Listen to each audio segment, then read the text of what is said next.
Si les francs-maçons sont une association de loi 1901, ils obéissent à des rites bien précis. Dans ce temple maçonnique, tout est symbole. Notre travail est réglé par un rituel qui est un peu la façon dont se réglaient tous les rapports entre les frères réunis ici. Lorsqu'ils se réunissent en loge, les frères portent un habit lui aussi très symbolique. L'écharpe, par exemple, indique le degré d'initiation du maçon. Celui-ci, c'est le décor du premier surveillant et cela représente le fil à plomb qui est le symbole de la rectitude.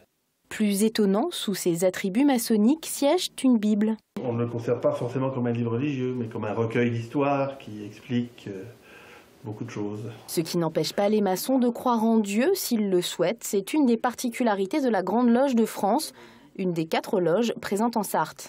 Les deux seules choses dont on ne parle jamais en loge, c'est la religion et la politique.